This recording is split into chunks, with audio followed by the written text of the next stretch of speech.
Hey there, once again, it's Ice9 and one of the last Madden Mobile videos of the year. It might be the last Ultimate Legends that we get for the year. We will have to see. Not too much left for the end of the year. So we're going to go through those. We're going to go through a lot of things, kind of reviewing the year and kind of my thoughts about the state of Madden Mobile. So, I have been debating lately whether I'm going to play next year, and it's due to a lot of things that I am going to be talking about. I'm still kind of on the fence with this. Chances are very good, though, that I will come back and play. I think the biggest contributing factor to that is playing in my league. We've got a great bunch of guys. And our league, Mobile Madness, we are down to only 20 members, and a lot of us are not playing. A lot of guys have, in effect, gone inactive for the year, including some really good players on our team. Our commissioner at this time, Randy's gone. If you're watching this, I hope you're doing great, man. And hopefully we'll get guys back next year and restart the whole year over again, new team and all. But the league is definitely the thing that would bring me back. I've got a sense of responsibility, and that is actually part of the fun for me, is competing as a group, having a group of people playing together and improving at this game, etc. Kind of a community of sorts. So that's one of the things that'll probably drive me back. But there are a number of things that are very frustrating about the game, and I am going to talk about those. And frame of reference for me, you can see my picture right there, an Einstein, and got up to a 106 this year, my second year playing, and it's really been, I'm 44, so I may have kind of a different take on video games and this thing than a lot of other people. Kids just playing, having fun, doing whatever. Uh, Young adults, older guys like me, etc. And kind of my whole thing as an older guy is I apply the things I've learned about responsibility and work ethic and all those types of things, and I like applying that to a video game, especially in a group of people where you could help people, where you could teach them, where you could do various things as part of a group. But I've got a little bit different take. A lot of my videos, yeah, I'm covering events, covering players. Oh, cool, look at the new 99 player, etc. But I do have a little bit different take on it than a lot of guys like Madden Mobile Gods or somebody like that who's putting together all theme teams and all this and that. And I'm really more focused on league and the competitive aspect of this game. So I guess the first thing that we're going to do as part of the video is we're going to cover, as per usual, Ultimate Legends, maybe the last ones of the year. We'll see if we get any more of those. Our Campus Heroes should get a couple more movers, hopefully. Maybe some more Final Edition. We'd expect that to go on for the end of the year. But we're going to cover this game as a whole. But let's get into our Ultimate Legends. And we've got another Night Train Lane card. Second 99 version of the card. The other being the Easter Crystal Legend with the +2 man boost. And also there's the Blitz version and then the regular Easter version. So there's been a lot of versions of this guy, both this year and last year. Last year he was on my Legacy team. And if we look at the set-based version, very, very good speed and strength. Play recognition is an extremely respectable 98. 101 zone, 99 man. Those are certainly good enough, although there are a lot of corners with better than 99 man. But still, that's pretty good. He's 6'1", 99 tackle, 99 acceleration. So even the set-based version here, this is a good card. probably a more well-rounded card. Not sure what the hit power or the block shed is, but definitely a better run stopper than, say, a Dion. Just a well-rounded card. You can play this guy corner one, corner two, nickel, dime. It doesn't matter. He'll be very good in all those positions. So pretty good card, and we're going to check out, obviously, the boss as well. Try to find them on the auction house. And then from there, we're going to go into our next topic. All right, so there's NTL, set based, and on to another 99 wide receiver, Andre Reed, and 6'2", and 97 speed isn't overwhelming by this point of the year, but it's pretty good. 99 catch, pretty elusive, pretty good jump, decent carry. So not a bad card at all. Pretty well-rounded wide receiver. I would say it's a little bit underwhelming at this point of the year to get another 99 wide receiver like this, but there you have it. We need another offensive guard is what we really need, and they're probably going to bring it out, I heard, for the mover set. Hopefully final edition will have another 99 guard. That's all I really need for my team, looking to get that defense up, or that offense rather, up to 106 to match the rest of the team. So here we go. We've got a lot of versions here. We've got bosses out there and Easter Crystal Legend set based. And one of the things that's kind of sucked for this week is EA has no Ultimate Legend packs. They did the competitor bundle and set. I did 3 competitor packs because it's getting really hard to make coins, and I just don't like working the auction house too much. Not my favorite thing in the world to do. So I did open up 3 competitor packs and was once again disappointed. I got a net total of 1 elite out of the whole thing. I got Matt Forte. Yay, he sold for 9,000 coins. So that kind of sucked, and it did reaffirm one of the things that I'll be talking about for the rest of the video once we get through these Ultimate Legends. So set based version, only 10 million for the set based version. That's not bad.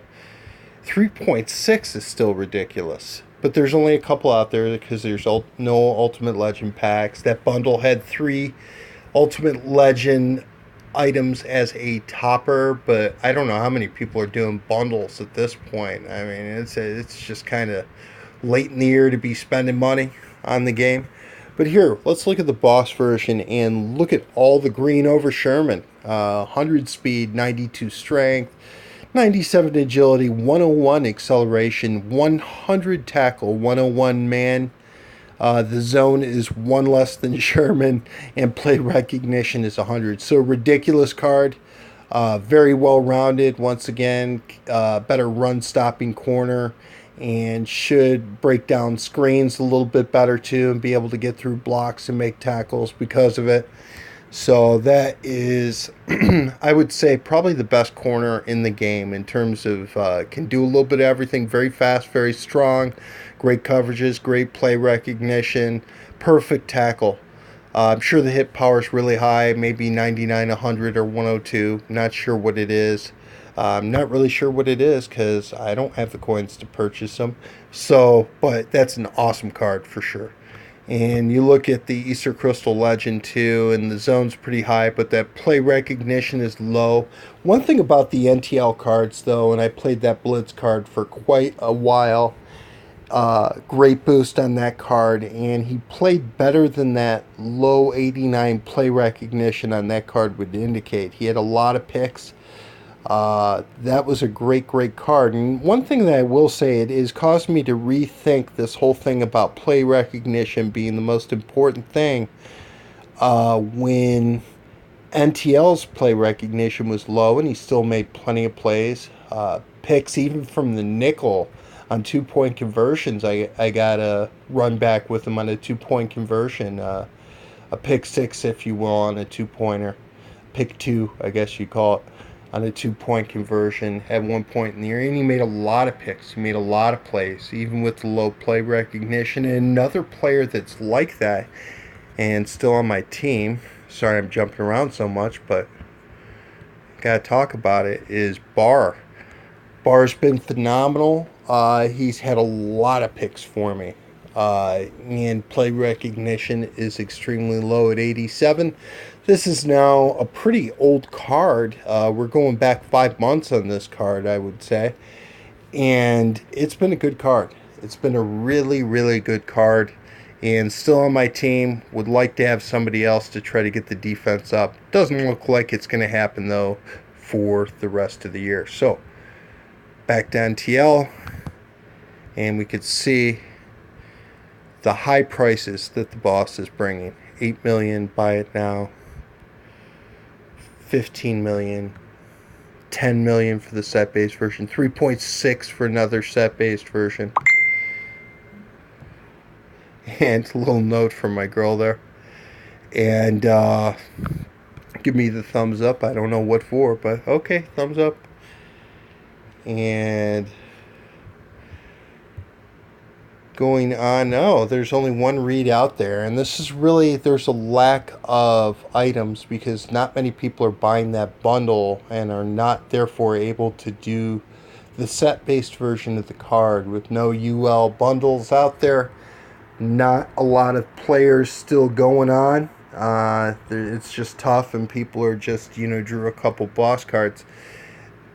Isn't proving to be the most desirable card, already going in the low 2 million range. And let's look at the stats here on the boss. So catch, acceleration are pretty good. Not as good as the Rice boss version, which is the same height. Carry's really high. I don't think that's as high as Rice either. The jump is a little higher than Rice. Pretty elusive, so well-rounded, but not a spectacular wide receiver in comparison to some of the GTs or UL Rice. So, but pretty good card. Just a little late in the year for another wide receiver when there's so many overpowered GTs already out there. All right, so that is that. And next thing we're going to talk about, okay, is the various things I mentioned that, I've had, some trouble. I'm like, oh, do I really want to play this game next year? And what I have to say about it is I've been playing 2 years now. A lot of the guys at work think I'm nuts. They're the ones who got me playing this game, and they started, and like a lot of people play a game for a while, and then they go on and they play something else and they play something else. And I don't tend to be like that. When I find a game that I like, I'll play the heck out of it, try to get better and better and better at it. That's basically what I do. Played games like Fallout, the Fallout series, and Skyrim, and Far Cry, and first-person shooter slash role-playing games quite a bit. Those are other fun games. Cool thing about mobile games, so obviously you can take them anywhere. A little break from work or whatnot, you can play, and which is kind of a fun thing. But it is EA. EA controls football and the rights to the National Football League for video games. So they've got a lock on it. They've got their own little lock on it. I know Joe Montana football, they were talking about that coming out. I don't know if that's ever going to happen. That game might already be canceled, but if you like football, and people of all ages do, kids, old guys like myself, we all like football. We're all looking to play a game with our favorite team. In my case, the Bears, my hometown team. Look to build your own version of it, be successful. And you have to say about EA is, in terms of the product, what I've noticed from them over the years, I've had more run-ins or more problems with EA than any other gaming company out there. Yet I'm still playing. The problems that I have with them go back to my experience as a PC gamer, where they took Madden and games, all their sports games, basically off of PC. Consoles are more profitable. They did that. Then they released a version. I was playing Tiger Woods for a while, and I played 2008, the last version of it, and I had a lot of fun with it. It's a good game. Then they released a version, I believe it was in 2011, Tiger Woods 2012, and it was absolutely terrible. You had to buy a bunch of your items if you want better items. So I did that, and that's my decision, my own stupidity to do that, to buy their add-on packs. And I bought clubs and all this stuff, right? And then I couldn't even use it in a single player version of the game, which I didn't really want to play online so much. I just wanted to play the computer and play through events and go through a career, everything I did in Tiger Woods 2008, and that was essentially gone. That was that career mode was gone. They took away a lot in the game, and the PC version also, which I didn't realize was not the same as the console version. Console version was much better, so that left me with a bad taste in my mouth. But new era mobile games, freemium type game, where you could play for free essentially. And you just, if you want to get better items, you could spend a little bit more. Let's get those notifications off the screen. So you can do that. And there's various ways to build a team in this game. And one of them is through the auction house, and that's where the majority of us get our good players. And then there's event players that you could do by doing live events and by doing sets. So this year, what I have liked about this game is that there have been several very, very good live events where you've been able to get your own good players. And it's, if you do the sets, you're going to get the player. There's no doubt about it. I've liked every version of that. And I've, spent some money on that, on stamina refills. And I have done it that way. I have not worked the auction house too much, and this is due to a couple things. And last year, I worked the heck out of the auction house, and this is why I got my team up to a 105 overall. I believe the max overall last year that you could really do was like 106, 107. So I was pretty much close to the best, and I came in very late in the football season. I started playing in January, the beginning of January of 2015 is when I started playing this game. Was still able to pull this off, put this team together. A lot of Ultimate Legends, a lot of positional heroes.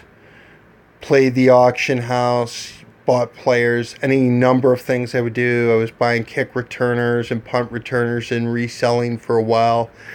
I was buying players for positional heroes necessary for sets and just trying to stock up on them before the player was announced and then try to make coins on them. That was something that everybody kind of copied. And towards the end of the year, it got really bad. You weren't even making profit anymore on it. And then the season ended, and it got really, really super frustrating. Because there's less buyers out there at the auction house. And it gets really, really hard to improve your team when you've already got 99. So what are you going to go for, a better 99, etc.? But one thing they didn't have, although they had the Mobile Masters, which is really this year's Ultimate Legends, there was no such thing as a boss player, only pullable by packs. And there was no GTs. And I'm not sure on balance, thinking about it now, if that whole thing is an improvement. The whole GT and UL boss thing, if that's an improvement. Because it just seems to me that the best players in this game, especially as the year goes on, are monopolized. And one of the reasons that monopolies have become more possible is because there's 3 auction houses. I think I know some of the reasons why EA did this. At the end of the year, last year, when positional heroes petered out and, there was nothing really going on but Ultimate Legends, they had, the Easter event, they had the draft event. They didn't have the premier draft event. There are a lot more live events this year, which is a great thing.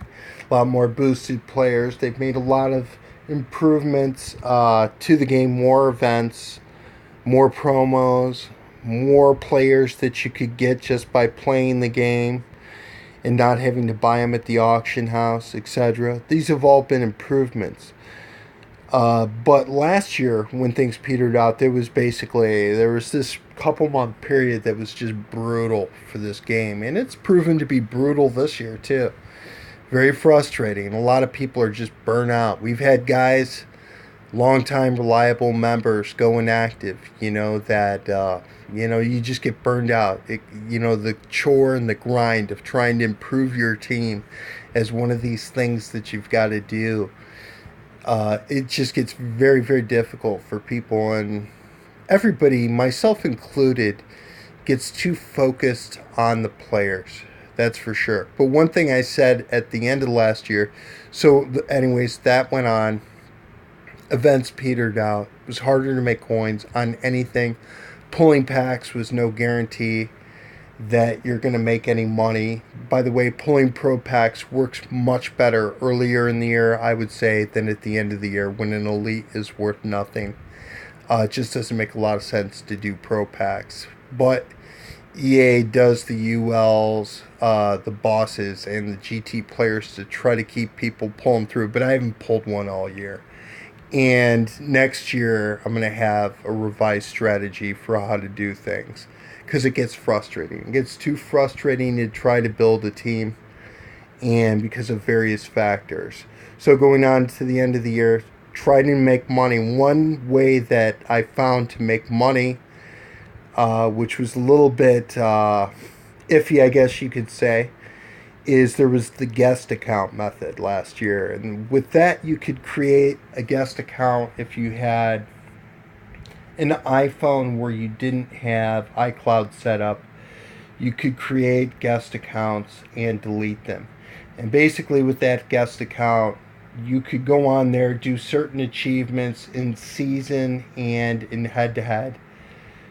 Do those achievements, do enough to do 3 to 4 large quick sells, which I believe were gold and silver trophies only last year. So you would do quick sells, hopefully get lucky, then sell a player from your main account and buy it with this account, and then delete the account and then just redo it. And this was actually a fairly decent way to make coins. And the one thing about it too is you were actually playing the game, which was something that appealed to me.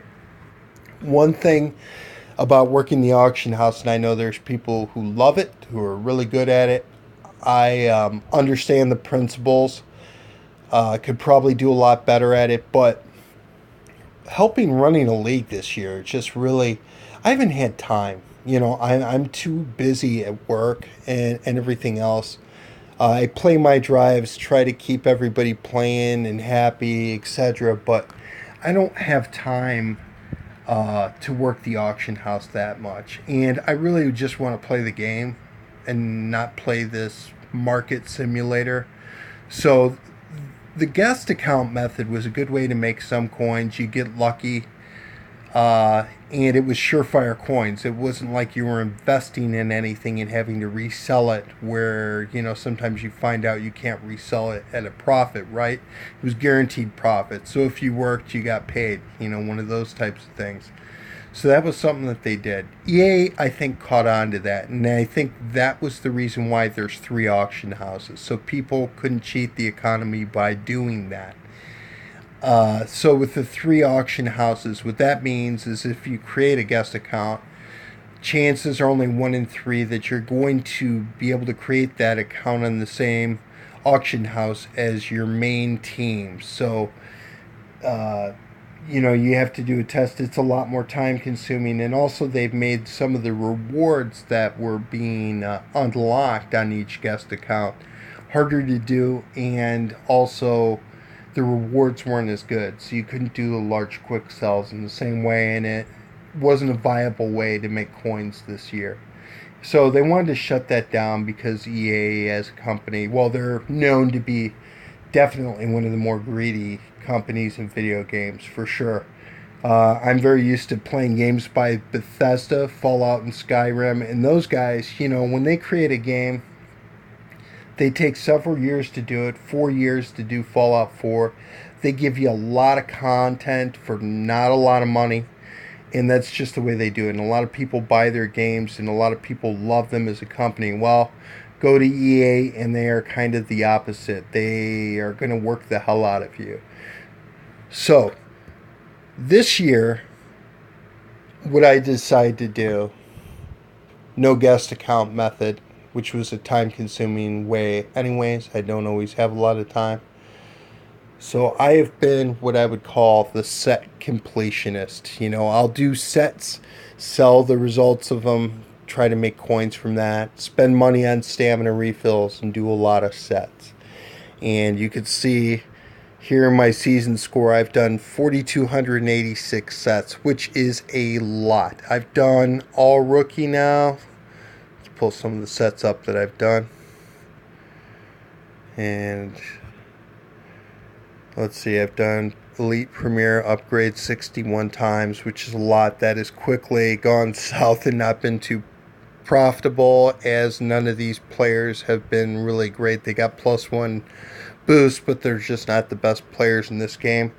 All Rookie was very profitable when it came out, and I still do it. I'm not spending stamina refills on that one anymore, though. The players aren't going for much, but I've done it almost 300 times. So I'm a set completionist, and the reason that I mention this is one of my biggest issues with this game, and talking so much about the economy, and one of the things that's really frustrating is monopolies this year. Monopolies have been worse this year because there are 3 auction houses, and then therefore there's 1/3 of the competition there would normally be. And I got into a little bit of a discussion here with one of the very good players from one of the best clean leagues out there, and we're going to talk about this too. It's definitely something frustrating for people playing this game. From 99 Problems, which is one of the big leagues in there, various members on Mudhead. You can see these guys, 109 overalls, some really good teams. And I got into a little bit of a discussion with Stonewall. Ash Cloud, by the way, got to give him props. He has really done a lot for the community. He maintains a database showing what overalls people, different players will boost to, all their various hidden stats, etc. So the big shout out to that guy. He's awesome. CC Crane, who's one of the main moderators there at Mudhead, and a lot of these guys, they're a big time league. Here's Knowledge with the 109 team. He's got a great team, and they've got various guys who've got as good a teams or better than my own, for sure. And I'm not jealous of that per se. And I know these guys have been a great league built on integrity, KIK app required, but they don't cheat. They're a non-cheating league, so you really got to give them props. So anyways, though, I got into a discussion with Stonewall here, and somebody was posting on Mudhead. They were asking if somebody on Auction House 3 would sell 99 movers Bruce Irvin for 2.25 million coins. And there were a lot of responses because Irvin's going more in that 4 million range now. 4.5 million, etc. And there was one guy who posted 3 auctions with claimed earnings all over the 4 million range for that player.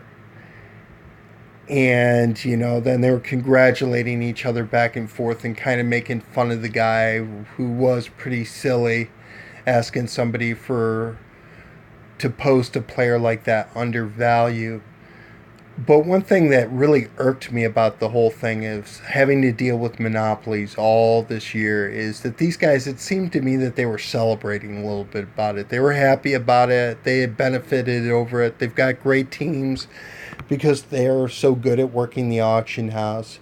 And it was a little bit of an elitist type of attitude, which I don't particularly care for.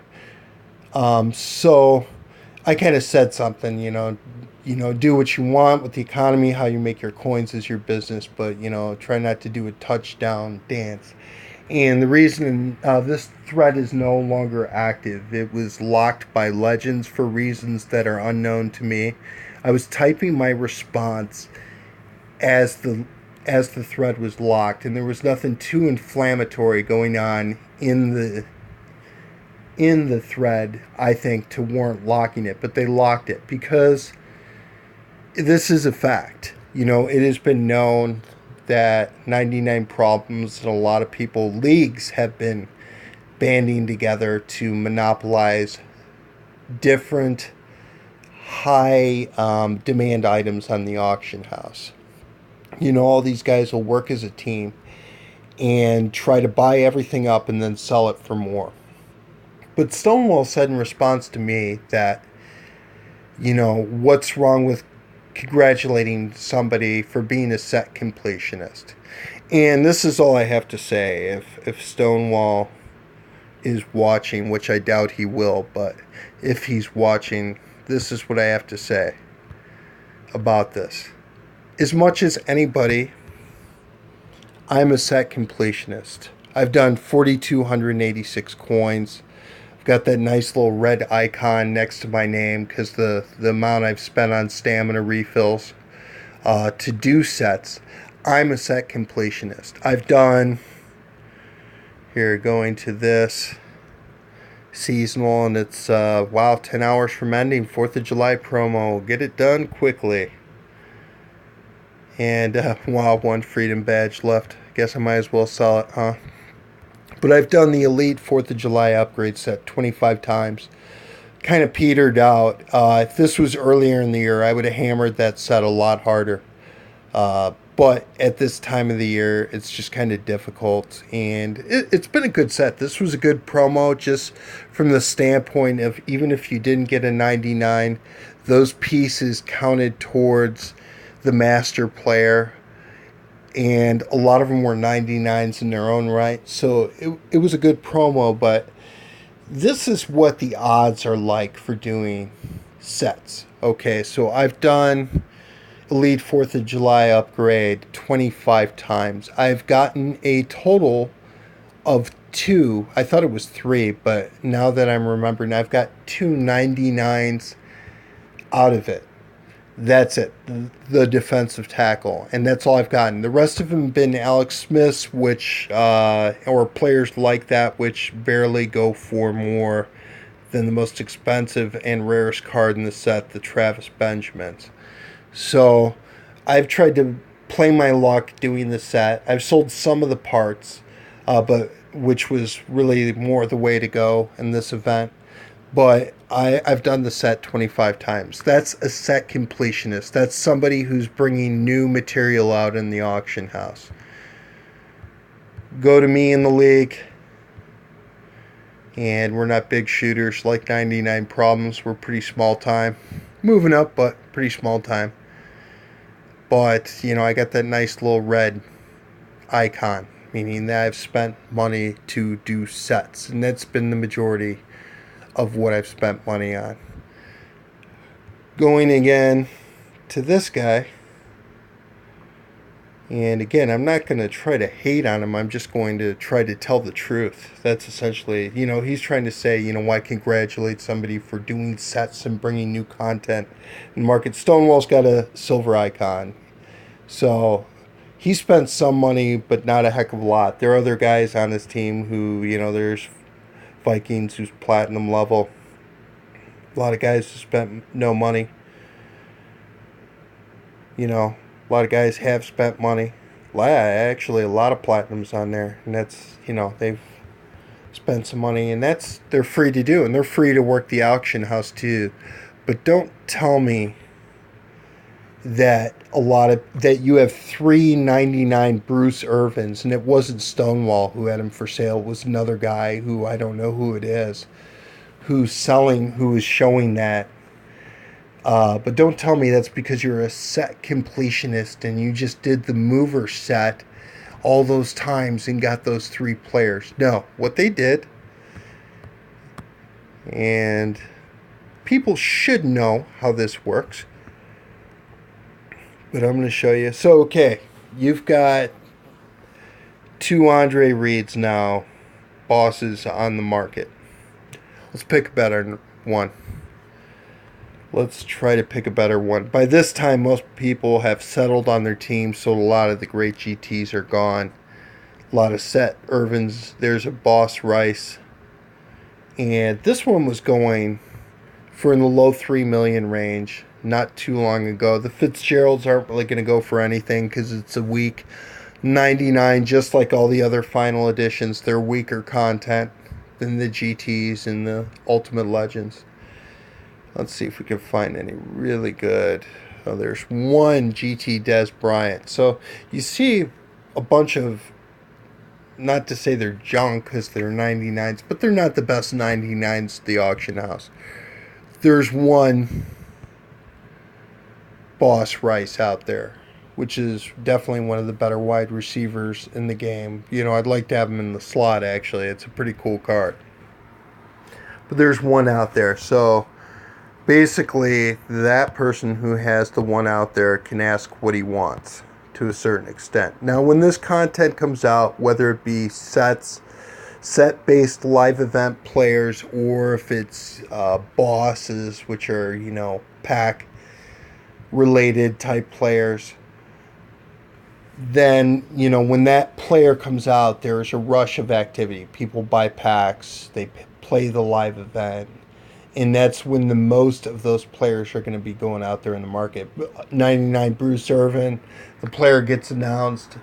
A bunch of people get the wild idea to play the Movers event, try to get him. Most of them are disappointed, has been my experience with those set completions. That's why I haven't been really interested in the Mover set too much, because there's just too much of a risk with the content, and it seems very expensive to get the players. The players are, I mean, through stamina refills, you'd have to play it so much that it wouldn't even be worthwhile use of stamina refills.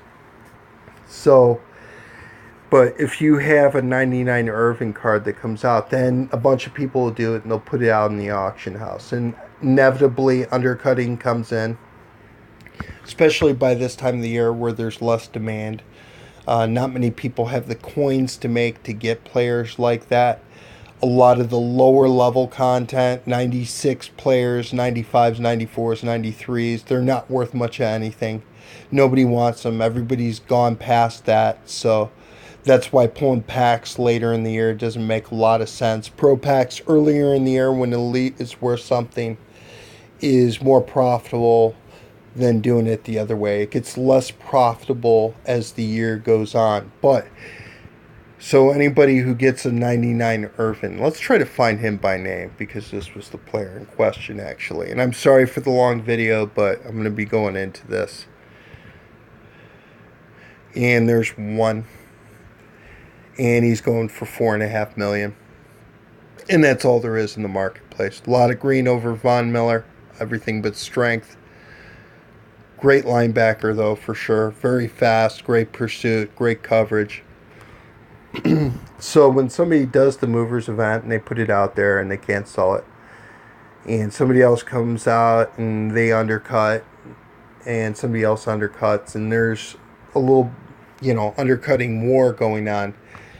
And then what some people are doing is they're swooping in, especially when there's low demand. This helps them out, and they'll go up.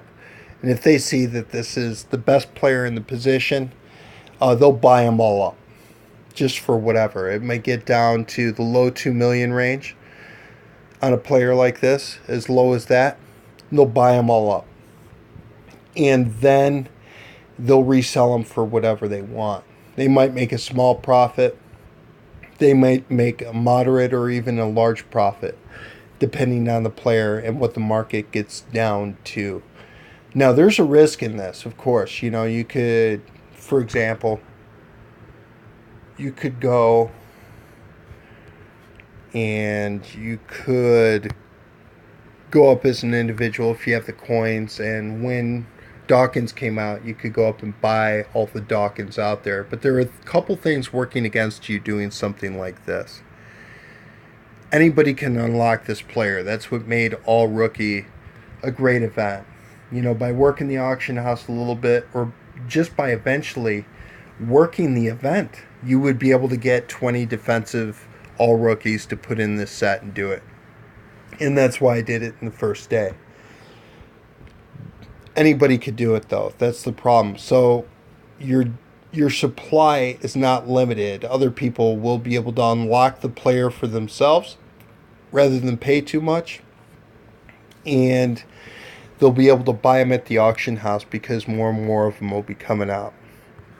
Along with that too, Ultimate Legend Lot came out right after Dawkins, I think within 2 weeks of this player. So slightly better player than the Doc card here, and it drove the price of this one down. So this has been one of the best value 99 players of this year. Linebackers are harder, so players like Irvin are more expensive though. And when you're talking something like movers, which is hard to work, etc., there's definitely going to be less of them on the marketplace. More difficult set to do. And so somebody could come in, swoop them all up, and then resell them.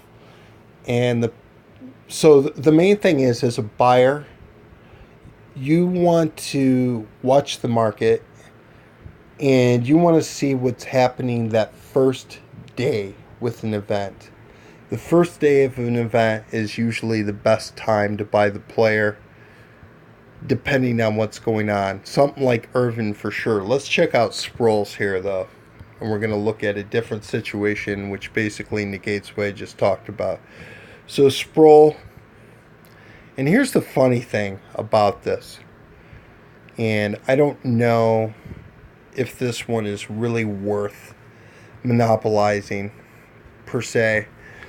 After the event's over, it'll probably be more worthwhile. But who would have thought that a 99 player with +2 awareness and +2 speed, which are the two best boosts that you could get in this game, would be going in the mid 1 million range? And I saw it going in as low as 1.2 million. Absolutely crazy. Absolutely crazy. This actually wouldn't be a bad time to buy some of these players up, because everybody should have this guy in their team. Why not? It's a kick returner, so it's actually the best kick returner in the game. He's better than Hester, for sure. I've had better run backs with him. And he's got that great boost. So everybody should want this player on their team. But yet, a +2 double boosted player with the best 2 boosts in the team is one of the cheaper 99s in this game, as opposed to an Irvin or something like that. Why is that? Because it's set-based, and people are literally willing to do anything to try to make coins. It is foolish for somebody who completes the set to sell them at this price. Why not keep them on your team, is the question that I would ask. He's going to give you more of a boost and make more of a difference on your team and your overall and gameplay than pretty much any other player that you could buy, to a certain extent. Why sell him? What do you hope to gain out of it, would be my question. But that's the way it's happened. That is the way it's happened. So with the set-based versions, which have been the better types of things, when we look at these promos, EA has had a lot of good ones. Rookie Premier was okay. They should have made those players better. All Rookie was great. It's kind of long in the tooth now. Road to the Ring's been phenomenal. I mean, this is a way, besides the fact that some of the rings were very, very difficult to get. Clay Matthews' ring took me like 2 months to get. But still, it's awesome. This is a way somebody can get elite players on their team, not spend any money on the game, and get some pretty good players. It was especially good at the beginning of the year. I did this a lot at the beginning of the year, and that's how I got some elites for sure, just to start the team out. But that was definitely a good idea. These particular things right here, free agent, veterans, and game changers, Game changers are the best of the three because they have actual boosts. The players are more desirable. They've updated the program more. Veteran and free agent, these have been pretty much terrible. As the year goes on, because they're not updating the players, it's useless. Game changer elites, let me see how much I've done this. 39 times. Wow, 39 times. I didn't realize I had done it that much.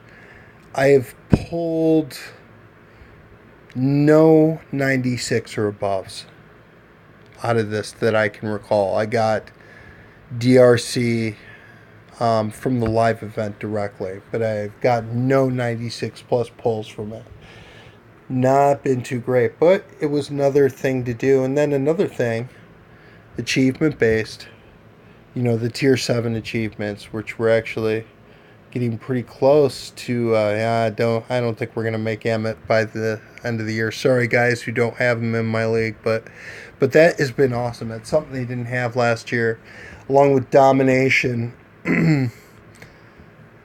gauntlet, which they had last year, and they had slightly better boosts in players this year. And then also the Mobile Master, which was a set they didn't have last year, with the great boosts and OBJ, even though there are definitely a lot of better wide receivers in the game. But, these boosts, you got to have them on your team, pretty much. So those have been great things by EA to try to give content to more people, but they have gone a class. There are different classes in Madden Mobile, and last year I was able to get up to almost the max possible with a 105 overall, and was playing most of the. I was played only the second half of the year. This year I played all year long, and there are the haves and the have-nots in this game, and that's what GTs and Ultimate Legend bosses have done, because people can monopolize some of these players. And the only thing I really wanted to say here to Stonewall, and I respect what 99 Problems represents and what they've done. I don't respect that they shut down a thread based on the fact that I think that it wasn't going to make them look real good. But these guys and other guys have monopolized the top level items in the game, and it's a viable economic strategy. Sell something for cheaper and sell for more, but that doesn't mean the community in general has to love them for it. I don't think we do. I don't think we do at all. But they are small time chump change problems. You could get a 109 team and get run over anyways. If somebody knows how to play, they can beat you regardless. And it has been well established that there are also nerfs in the game too. When a lower overall is playing you, your team's not going to absolutely play at their hardest. The bigger problem has been the cheaters. And as leagues have become more established this year with Tier 7 and just more people playing the game in general, looking for another way to play. I didn't play League last year. Only started playing this year, basically because of OBJ, and they got hooked into the various fun aspects of playing into a league. But we've got the cheating leagues, and this has been the problem. And EA needs to clean it up. And I don't know if they're going to be able to, based on the ways that these guys have been able to get on top, score perfect, etc. And we're going to talk about all these things. One thing is force closing. EA has tried to combat that. Last year, when you threw a pick, time actually slowed down when that pick was thrown and gave people even more of a chance to force close the game. So they fixed that near the end of last year. And then they had this thing this year where if you threw the pick and tried to force close, if you weren't quick enough, you got a turnover film. And what that meant, in order for EA to do that, that means that data had to be traveling from the client to the server more quickly, or more data had to get there sooner to detect that somebody had closed the app but had thrown a pick or turn the ball over before they were able to close the app. So a more continuous stream of client data and less data being on the client would be the solution. But this is difficult given the fact that this is a mobile game.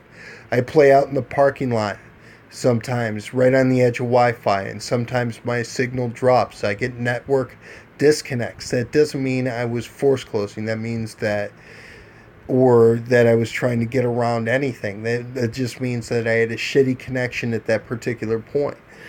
Other people have other problems that they might have, but there's got to be a way to get more of the data off the client. Another thing that's been happening, Boss League, and I think I mentioned this in the previous video, but I saw film in the DEA chat of a Boss League member here running 3 consecutive kickoff returns for touchdowns. And how they were doing that, they were nerfing the difficulty level of the teams that they were facing.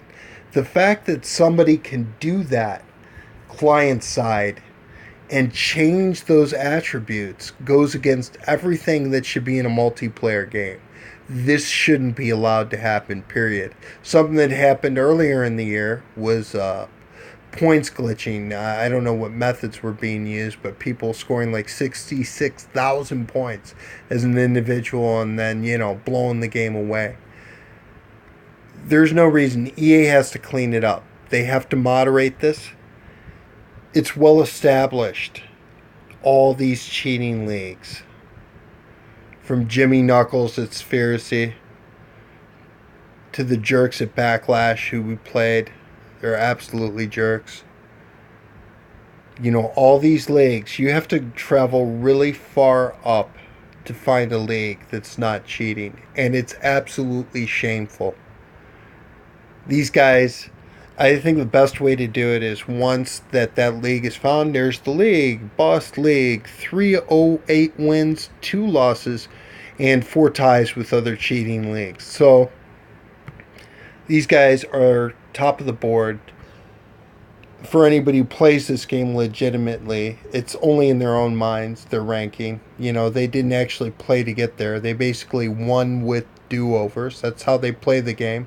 If you mess it up, you could do it over. Well, that goes against anything that's satisfying and fun about playing a video game. You're not competing at that point. You're just getting the results you want to get. Doesn't mean you're any good. And it certainly doesn't mean you should be number 1 in a game where it's designed for people to compete against each other. Break up the league, EA. Just take the league and delete it. You don't delete the members. The members could do whatever they want. They could go on to form another cheating league until they get found out, and then they get deleted again. But delete these leagues would be the quickest, the easiest way to get rid of it. If you lose customers because of it, that is too bad. You got to watch your bottom line. But how much bottom line are you losing because people get absolutely frustrated with the game because the competition isn't legitimate? And that's what this shows, that competition is not legitimate. We've played a few cheating leagues. I know the top 100 leagues have to play them a lot more. I can't imagine these guys' level of commitment to sit there and have to play cheating leagues over and over again, deal with that shit, and etc. Sorry, message coming through. Cheating with and all that stuff, and having to playing cheaters sometimes 4 times in a row. It's absolutely ridiculous, and they need to clean it up. I don't know if they could fix everything given the fact it's a mobile game and network disconnects are a fact of life, but they need to definitely do something. And those have been the 2 biggest things. And really, at some points it's been EA's greed. There's been different classes. The UL bosses, which they didn't have last year, and the GTs have created a different class of player. So if somebody is good at really manipulating the economic system and creating monopolies, or groups of people are able to do that. They're able to buy players that nobody else can. And, that's a fact of life. Nothing is guaranteed. But it has been a more classed system, and that's also been frustrating as well. So it's been the ugly things about Madden Mobile that's made it frustrating. That said, it's been fun to play in a league, and it's fun to compete. And we're going to go at it. I'm going to be there next year. I don't know if I'm going to be chasing overall as hard, though. It just doesn't seem to be worth it. Giving EA money to, it's very. I don't know if I'd say it's worth it at this point. They just seem to be a very greedy company. I'll gladly play their product. I'm sure I'll buy stamina refills every once in a while, but I don't know. It just doesn't seem to be worth spending that much money on. But that is my video for the day. Kind of a review of the season. A lot of negative stuff, I guess, but just trying to be honest about different things. Thanks for watching, guys, and hopefully see you next year.